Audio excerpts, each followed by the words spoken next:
छत्रपती संभाजीराजे शिवाजीराजे भोसले यांचा खरा इतिहास। स्वराज्य रक्षक संभाजीराजे दिलेर खानाच्या छावणीतून कसे सुरक्षित निसटले? संभाजीराजांना मदत करणारा मुनासिब चाचा नक्की कोण होता? दिलेर खानाने आता आपला मोर्चा पन्हाळ्याकडे वळवला होता। संभाजीराजांना तो कायम आपल्या नजरेसमोर ठेवत होता। थोडीशी ही हलगर्जीपणाची शक्यता तो शिल्लक ठेवत नव्हता, कारण 2 दिवसात संभाजीराजांना कैद करणारे औरंगजेबाचे शाही पथक येऊन पोहोचणार होते। तोपर्यंत वेळ मारून न्यावयाची होती। प्रवासात एके ठिकाणी संभाजीराजांना एका तळ्याकाठी जुने शिवमंदिर दिसले। तेव्हा येथे थांबून थोडे देवाचे दर्शन घेऊन थोडी पूजा अर्चा करावायची असल्याने आपण तेवढी परवानगी द्यावी, अशी दिलेर खानास विनंती केली। खानालाही दुपारच्या विसाव्यासाठी थांबायचे होते। त्याने तशी परवानगी दिली। संभाजीराजे आपले खाजगी सेवक घेऊन तळ्याकडे गेले। देवाला नमस्कार करून तलावात आंघोळीसाठी उतरले। आपल्या सेवकांनाही तसाच आग्रह केला। खानाची गस्तीची पथके आजूबाजूला काडा पहारा देत होती। त्याच तळ्यात 5 गोसावे स्नान करीत होते व ते जय शंभू असा मोठ्याने उच्चार करीत होते। दबक्या आवाजात शिवाक शंभू म्हणत होते। राजाने सहज तिकडे लक्ष दिले आणि अंगात वीज चमकली। त्या 5 गोसाव्यामध्ये एक ज्योत्याजी तर दुसरा रायप्पा होता। दोघे जिवलग मित्र राजासाठी वेषांतर करून तयारीत होते, आपल्या मित्राला घेऊन फरार होण्यासाठी। मंदिरामागे 5 घोडे व टेकडी मागे फक्त 50 वेगवान घोडे तयार ठेवली होती। एवढ्यावरच जोखीम घेऊन बेत तडीस न्यावा लागणार होता। राजाने बराच वेळ पाण्यात मोठमोठ्या डुबक्या लावल्या व गायब झाले, अगदी क्षणाचीही उसंत न घेता। इकडे खानाच्या गोटावर शोककळा पसरली, सगळा गोंधळ उडाला। तेवढ्यात खानाच्या आदेशाची वाट न बघता बालेखान हा विजापुरी सरदार आपल्या सोबतच्या 5000 स्वारासह राजांच्या पाठलागासाठी जंगलात घुसला। त्याचा मुनासिब चाचा मात्र निर्धास्त होता व बिनधास्तपणे हसत होता। खानाला याचा राग आला आणि का हसता म्हणून विचारले तर मुनासिब चाचा सांगतात, तो संभा बावळट आहे, फक्त 5 घोडेस्वार त्याच्या मदतीला आहेत। त्याच्या बळावर फरार होण्याचा प्रयत्न करणे म्हणजे बेवकूफी नाही तर काय म्हणावे। मुनासिब चाचाने घोड्याला टाच मारली व तो आपला पुतण्या बालेखानाकडे धावला, ज्या अंगाने संभाजीराजे फरार झाले होते त्याच बाजूला। बराच वेळ पाठलाग करूनही बालेखानला व त्याच्या सहकार्यांना संभाजीराजे सापडत नव्हते। दुपारी सुरू झालेला पाठशिवणीचा खेळ सायंकाळपर्यंत चालूच होता, परंतु बालेखान पाठलाग काही सोडत नव्हता। शेवटी राजांसोबत असलेल्या 55 सोबती व बालेखानाचे पथक यांच्यात चकमक उडालीच। संभाजीराजांचे अर्धे अधिक सोबती गतप्राण झाले होते। संभाजीराजांचेही काही लोकांशी प्रत्यक्ष चकमक उडाली होती। राजेही अनेक ठिकाणी जखमी झाले, सर्व अंग रक्ताने माखले गेले होते आणि अखेरीस शत्रूचा जोर आणि लोंढा एवढा जबरदस्त झाला की राजांना कैद झाली। ते बालेखानाच्या तावडीत जिवंत सापडले। बालेखानाने त्यांना करकचून बांधले व तो राजांसोबत हुज्जत घालू लागला। तेवढ्यात मुनासिब चाचा तेथे पोहोचला व घोड्यावरून उडी घेतच बालेखानाला थांब असे ओरडून सांगू लागला।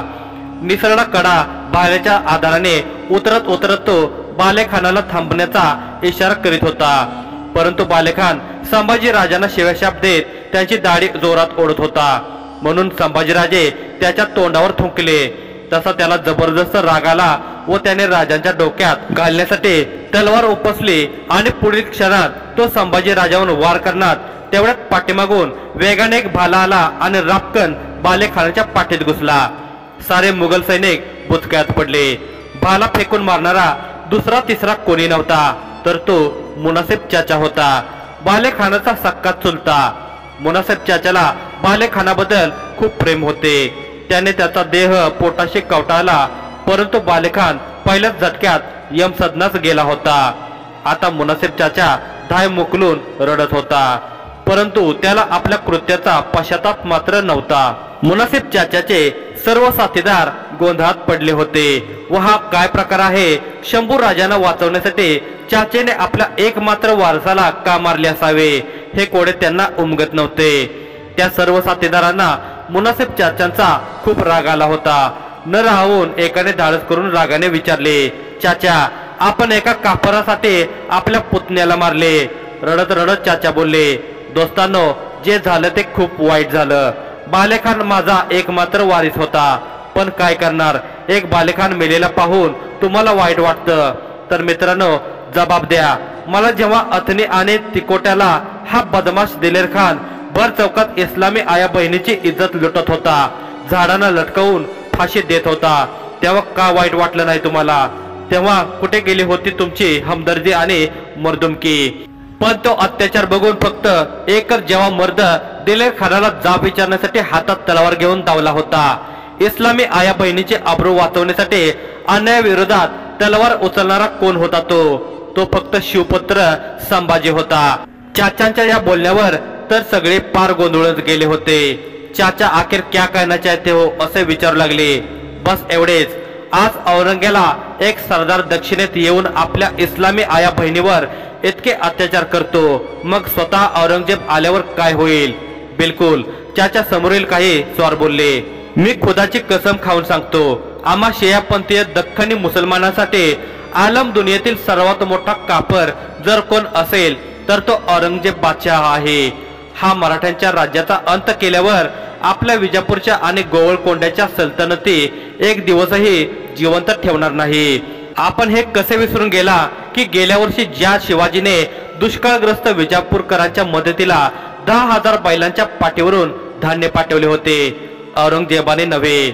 म्हणून दोस्तांनो, औरंगजेबाच्या जाचातून आम्हाला दख्खनी मुसलमानांना मुक्ती मिळवण्यासाठी शिवाजीचे राज्य टिकले पाहिजे आणि त्याचा वारस संभाजी हात जगला पाहिजे.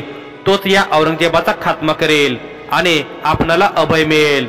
मुनासिब चाचाने कमरेची कट्यार बाहेर काढली व शंभूराजांना बांधलेले दोर पटापट कापून टाकले. आपल्या सोबतच्या सहकार्याची चांगली मजबूत आणि ताजी घोडी राजानं व त्यांच्या वाचलेल्या साथीदाराने दिली. शंभूराजांच्या पाठीवर प्रेमाने हात ठेवून तो आपल्या सहकार्यांना बोलला, त्या छत्रपती शिवाजी राजावर उपकार करण्यासाठी नसेल, पण आम्हा दख्खनीच्या हिफाजतीसाठी शिवाजीचा हा पोर शाबूत राहिलाच पाहिजे. जा शंभू बेटे, बेशक निकल जा. रक्ताने माखलेल्या शंभू राजाने मुनासिब चाचाला घट्ट मिठी मारली आणि सर्व विजापूरकरांचा निरोप घेतला. ज्या शिवाजी महाराजांनी विजापूरकरांचे अफजल खान आणि इतर अनेक सरदार यमसदनास पाठवले, त्यांचे अनेक किल्ले बळकावले, अनेक प्रदेश स्वराज्यात सामील करून घेतले, तेच विजापूरकर शिवाजीच्या पोराच्या मदतीला कसे धावले असा आपणास नक्कीच प्रश्न पडला असेल. परंतु याला दूरदर्शी राजकारण म्हणतात. शिवाजीराजे यात तरबेज होते ते काहीच सांगायला नको. अलीकडे मोगलावर दबाव पाडण्यासाठी दख्खनचा एक दबाव गट निर्माण करण्यात राजांनीच पुढाकार घेतला होता व त्यामुळेच आता सध्या कुतुबशाही व आदिलशाहीशी मराठ्यांचे चांगले सख्खे जमले होते.